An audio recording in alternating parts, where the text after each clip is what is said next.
Shalom, selamat berjumpa kembali dalam pembelajaran agama. Anak-anak, kita akan masuk pada pembelajaran terakhir itu bab 12, disiplin di sekolah. Sebelumnya, anak-anak mari kita akan berdoa terlebih dahulu sebelum masuk pada pembelajaran.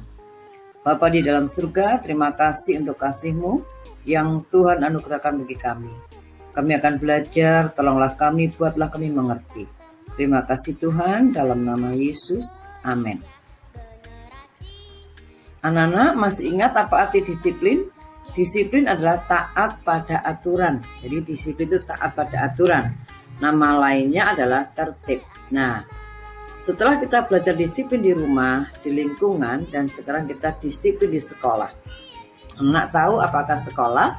Sekolah adalah tempat bagi generasi calon pemimpin bangsa menimba ilmu pengetahuan. Jadi kalian adalah generasi mendatang calon pemimpin bangsa ini.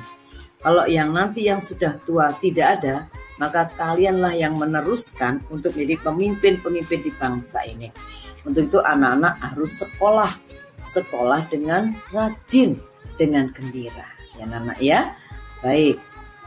Nah, apa saja yang dilakukan disiplin di sekolah? Yaitu yang pertama adalah disiplin waktu, di mana waktu masuk sekolah. Anak-anak harus masuk sekolah tepat waktu ya. Kalau jam 7 kurang 1/4 anak-anak harus sudah ada di sekolah karena ada doa bersama. Demikian juga anak-anak harus datangnya berarti bukan jam 7 kurang 1/4. Paling tidak setengah 7 anak-anak sudah ada di sekolah. Lalu mengerjakan tugas-tugas ya. Jadi ini disiplin waktu. Ada waktu untuk beristirahat, ada waktu untuk mengerjakan tugas, ada waktu untuk bermain, ya. Kemudian disiplin belajar. Disiplin belajar itu menggunakan waktu belajar dengan sebaik-baiknya, jangan disambi, ya. Jadi kalau waktu belajar berusaha untuk belajar, ya. Bukan berarti tidak boleh bermain, boleh. Tadi ingat ada waktunya. Jadi ketika kita belajar, ingat harus dengan sungguh mengatur waktu atau menggunakan waktu belajar dengan baik. Kemudian disiplin kebersihan dan keindahan. Ya, anak-anak ada piket tugas ya di sekolah ya. Nah, berarti anak-anak harus ikut kerja kelompok dalam arti mengerjakan sekolah ya dengan setia ya, dengan senang ya, tidak menghindari tugas. Lalu keindahan, anak-anak perhatikan kalau ada sampah diambil, kebersihannya diambil, lalu dibuang tempat sampah. Disiplin penampilan diri, itu contohnya pakai seragam ya, harus rapi, harus sopan dan baik ya. Jadi waktunya upacara Senin biasanya ya, ada upacara Senin, setiap hari Senin tolong memakai baju seragam lengkap ya, yaitu dasi, topi, sapu ya, ikat pinggang ya, itu harus kita lakukan.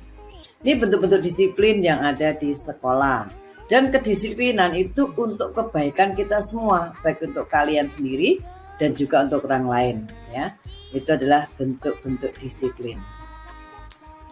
Nah, anak-anak perhatikan di sini ada moto, aku harus berpakaian rapi dan selalu hadir lebih awal. Aku melakukannya dengan hati gembira. Jadi anak-anak ke sekolah pakailah seragam sekolah yang rapi, bukan ditokne ya. Kadang-kadang anak berangkat rapi, pulang tidak rapi. Tidak, harus berpakaian rapi, bersepatu, dan datangnya lebih awal. Dan kita berangkat ke sekolah belajar dengan apa? Hati yang gembira, bukan hati yang sedih, bukan malas, tapi hati yang gembira. Itu artinya anak yang bersemangat, generasi calon pemimpin yang bersemangat. Ya. Kita akan melihat di dalam Amsal 8:33, di sana ada firman mengatakan, dengarkanlah didikan, maka kamu menjadi bijak dan janganlah mengabaikannya. Jadi anak-anak, ketika anak-anak mendengar nasihat guru di sekolah, kamu akan menjadi anak yang bijak. Artinya anak-anak bisa membedakan mana yang baik dan mana yang tidak baik, mana yang benar dan mana yang tidak benar, mana yang harus dicontoh, diteladani, dan mana yang tidak harus diteladani. Ya, jangan mengabaikannya. Sekali lagi, kedisiplinan atau didikan itu akan membawa kalian pada satu kunci kesuksesan sebagai calon pemimpin di bangsa ini. Nah, perhatikan, disiplin adalah salah satu kunci kesuksesan seorang anak. Kalian adalah calon generasi harus memiliki sikap disiplin ini karena adalah salah satu kunci kesuksesan kalian nanti. Apakah cita-cita kalian akan berhasil ketika sejak sekarang kalian sudah belajar disiplin, belajar disiplin waktu, disiplin kebersihan, keindahan, disiplin dalam berpenampilan dan sebagainya. Anak yang kasih Tuhan, Tuhan Yesus juga memberikan teladan disiplin, yaitu disiplin di dalam berdoa. Kalau kalian baca di dalam Markus 1:35, di sana setiap pagi sebelum Tuhan Yesus mengajar, sebelum Tuhan Yesus bekerja, Tuhan Yesus berdoa terlebih dahulu setiap pagi. Jadi anak-anak ketika bangun tidur, usahakanlah belajar untuk berdoa kepada Tuhan, menyerahkan hidup ini kepada Tuhan dan minta pimpinan Tuhan.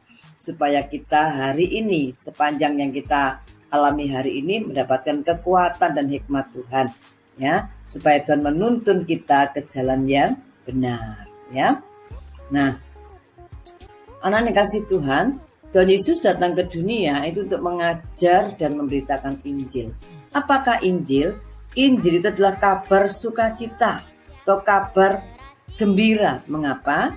Karena manusia berdosa akan mendapatkan keselamatan dari Tuhan ketika mereka percaya akan Tuhan Yesus Kristus. Ya, ini Tuhan Yesus mengajar, ya, memberitakan Injil. Nah, siapapun yang ingin masuk kerajaan Allah, dia harus meninggalkan kejahatan dan kembali berbalik bertobat kepada Tuhan. Nah, anak kasih Tuhan, Sunday School, anak-anak setiap minggu beribadah kepada Tuhan di gereja. Di sini pun anak-anak harus belajar disiplin, ya, disiplin di sekolah minggu di gereja, yaitu masuk sekolah minggu beribadah juga belajar tepat waktu, ya, sesuai waktu ditentukan jam berapa sekolah minggunya, harus berusaha untuk datang tepat waktu, lalu mendengarkan firman Tuhan dengan sungguh-sungguh. Tidak ngobrol, tidak disambi bermain, ya, tidak bercanda ketika beribadah, bahkan tidak berbicara sendiri dalam berdoa. Biasanya ke temannya berdoa melek lalu ganggu temannya, tidak boleh, ya. Jadi di sini kita mau belajar disiplin untuk berdoa dengan benar, mendengarkan firman Tuhan dengan benar, memuji Tuhan dengan benar, dan juga datang beribadah sesuai dengan waktu yang telah ditentukan. Nah, ini anak-anak adalah belajar disiplin selain di sekolah tadi, juga belajar disiplin di sekolah minggu, itu di gereja. Mari kita baca Amsal 4:13. Di sana demikian ditulis, berpeganglah pada didikan, janganlah melepaskannya, peliharalah dia, karena dialah hidupmu. Berpegang pada didikan. Dididik itu adalah dinasehati, ditegur bila salah. Jadi kalau kita dinasihati, diluruskan, ditegur, jangan marah. Anak-anak harus mendengar didikan guru. Ketika guru mendidik kita, menegur kita, kita harus menerima dengan lapang dada. Karena didikan itu akan membawa kita hidup, ya. Kita tidak akan jadi anak-anak yang putus sekolah, tapi anak-anak yang terus bersekolah sampai kalian akan mendapatkan, mencapai cita-cita yang kalian inginkan. Jangan pernah melepaskan didikan, artinya ingatlah selalu apa yang pernah menjadi nasihat guru maupun orang tua yang pernah kalian dengar. Nah, terima kasih anak-anak atas perhatiannya, selamat belajar. Sampai jumpa lagi pada pembelajaran berikutnya, anak-anak, ya. Tuhan berkati kalian, jadilah anak-anak yang disiplin di sekolah, disiplin di lingkungan, disiplin di dalam keluarga, sehingga kesuksesan akan menjadi bagian bagi kalian. Tuhan Yesus memberkati. Shalom.